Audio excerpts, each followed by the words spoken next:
Oke, kembali lagi di Sojari Pandit dan kali ini gue mau membahas review dari Premier League pekan ini, terutama Boxing Day. Boxing Day banyak kejutan, ya.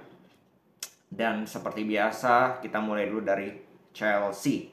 Chelsea menang 2-3 menghadapi Luton, sempat unggul 3-0 terlebih dahulu, ya, sampai menit 70.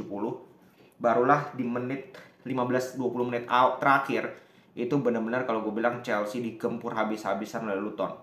Padahal kalau kita lihat serangannya Luton 20-15 menit 20 menit terakhir itu cuma satu cara, yaitu crossing dari kiri kanan, crossing Tahith Chong dan sebagainya. Tapi crossingnya Luton ini benar-benar membuat defense-nya Chelsea ini keteteran. Entah mungkin koordinasi atau kalah dua udara dengan Adebayo striker Luton itu benar-benar kelihatan. Sehingga satunya dianulir, dua kali kena misstart dan dua gol. Dan ada beberapa kali setengah peluang yang mampu diciptakan oleh Luton lewat situasi yang sama, yaitu lewat situasi crossing, sorry. Sehingga ini yang menjadi PR bagi Chelsea, bahwa mereka sudah unggul 3-0, harus sudah kill the game, tetapi justru kendor di 20 menit akhir itu bisa, kebobolannya itu begitu gampang kalau gue bilang. Dengan sistem permainan Luton yang crossing harusnya lebih gampang diantisipasi, tapi tampaknya itu tidak mampu diantisipasi dengan baik oleh Chelsea. Bahkan Thiago Silva sampai nggak puas ketika matchnya itu berakhir, marah dia. Ya kan ya gue sih jadi Thiago Silva juga marah, kenapa bisa kebobolan dua gitu. Padahal situasinya itu sudah, Chelsea itu udah control the game. Tapi ya it's Chelsea. Ya mereka menang pun sekarang masih ada di peringkat 10. Jadi ya Chelsea ini kalau gue bilang butuh sekali banyak pembenahan ya dari Pochettino, terutama pemilihan pemain. Nkunku, Broha itu udah parah banget kalau gue bilang, nggak bisa diandelin sama sekali. Dan jadi Chelsea masih kekurangan terutama striker mereka di depan. Di tengah pun Caicedo nggak perform, jujur aja nggak perform sama sekali. Jadi ya banyak PR dari Chelsea, tapi selama mereka menang sebenarnya nggak ada masalah. Ya mereka menang 2 kali beruntun, that's good. Semoga di tahun depan mereka bisa jauh lebih konsisten, itu aja sih. Ya. Terus Aston Villa juga menang 3-2. Aston Villa merengsek ke peringkat 2 sementara. Aston Villa ini ya juga cukup on fire musim ini, walaupun lawan tim besar seringkali keteteran juga. Terus Manchester City menang 2-0 menghadapi Sheffield, dan City ini perlahan-lahan naik sekarang di peringkat 3 loh. Ya dengan naik di peringkat 3 dengan di peringkat, ntar gue cek. City itu di peringkat berapa ya? Peringkat 3 kalau nggak salah. Dengan selisih satu pertandingan. Jadi kalau mereka menang itu bisa langsung ke peringkat 2, menggeser Aston Villa karena menang 2-0 lawan Sheffield. Ya itu calculated win lah, mereka mengontrol segalanya. Walaupun Kevin De Bruyne ada di bench, tapi nggak main juga, Haaland juga nggak main, tapi itu bukan menjadi problem bagi Manchester City. Mereka tetap mampu meraih kemenangan di kandang. Ya easy lah, easy win bagi mereka. Nah kita ke MU. Nah MU ini yang lagi-lagi pelik gitu masalahnya. Karena kalau kita berbicara match terakhir menghadapi Aston Villa di kandang, mereka comeback, itu mereka bermain lebih baik daripada Aston Villa. Dan semua fansnya akan berkata seperti pada saat menghadapi Chelsea mereka main luar biasa. Semua fans akan bilang inilah MU. Inilah MU akan konsisten, inilah MU akan bangkit dan sebagainya. Ini yang menjadi problem. Bahwa MU itu selalu seperti ini siklusnya. Bukan hanya di musim ini, tapi di musim-musim sebelumnya dengan pelatih-pelatih sebelumnya. Ada momen di mana mereka bagus, comeback, semua fans happy, habis itu anjlok lagi. Dan itu sudah dibuktikan MU. Di musim ini pun banyak momen-momen tersebut. Lawan Chelsea menang, habis itu 2 kali kalah kan, 3 kali bahkan kalau nggak salah. Habis itu sekali menang, kalah lagi. Nah ini kan udah suatu siklus yang sebenarnya kita udah nggak kaget lagi hal ini bisa terjadi. Karena masalah dari MU ini murni soal konsistensi. Mereka tidak bisa konsisten dari satu laga ke laga lain secara permainan.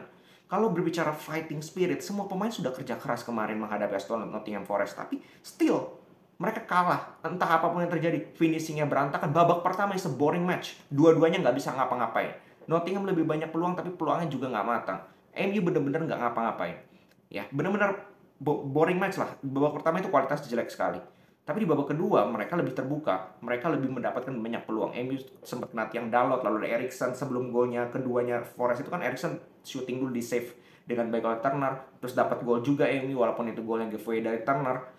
Nottingham pun dapat lebih lebih mendapatkan peluang-peluang berbahaya di babak kedua. Jadi babak kedua jauh lebih terbuka, tapi MU nggak bisa cetak gol, hanya 1 gol, sedangkan Nottingham Forest bisa cetak 2 gol. Dan ya gua nggak tahu ini sampai kapan, ya sampai kapan MU seperti ini tidak konsisten. Dan kalian perhatikan kalau MU mainnya di selang Sabtu malam ya atau malam Minggu sampai ke Minggu pagi atau Minggu subuh, itu mainnya selalu amburadul dan kalah.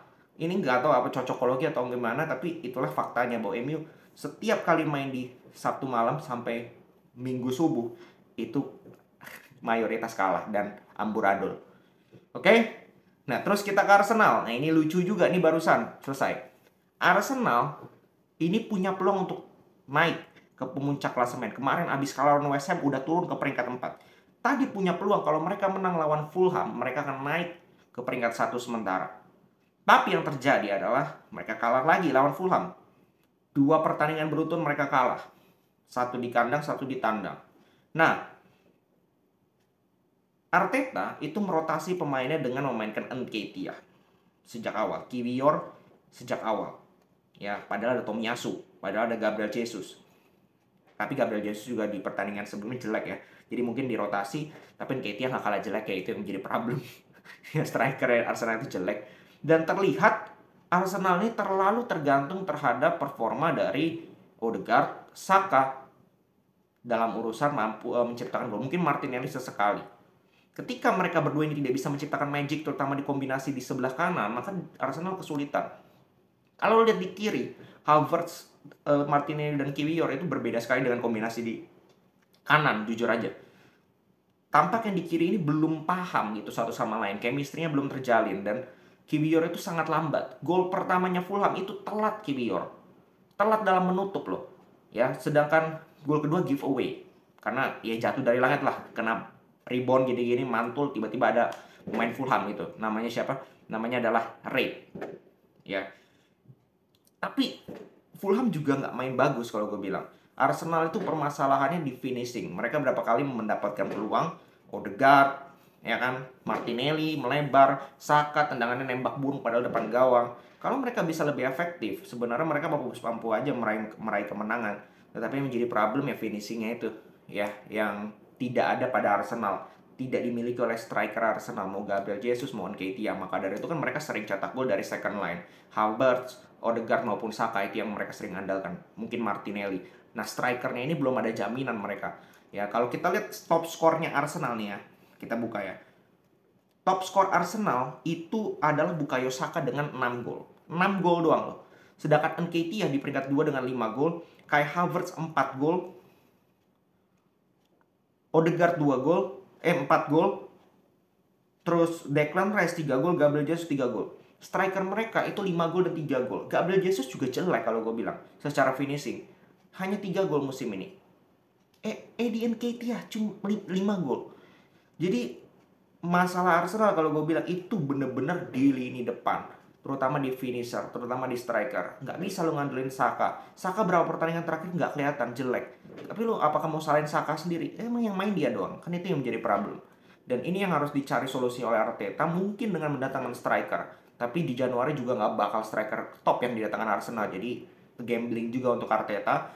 Yang jelas bagaimana caranya mereka harus meningkatkan kualitas finishing mereka untuk bisa tetap bersaing di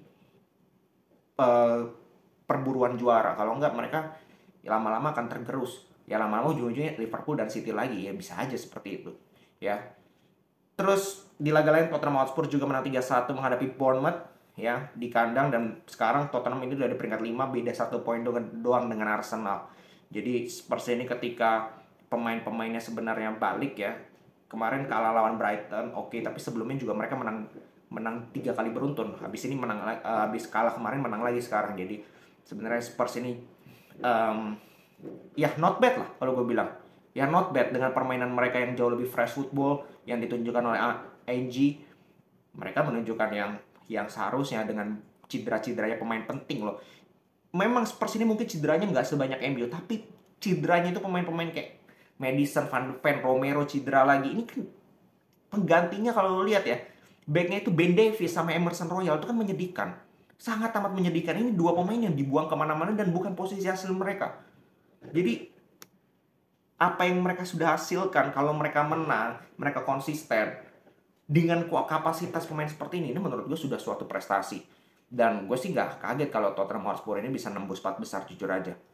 Ya, dengan kualitas mereka, dengan permainan mereka yang sudah mereka tunjukkan di musim ini bersama dengan pelatih baru mereka. Oke, segitu dulu. Kita akan kembali lagi di video-video selanjutnya. Salam sepak bola.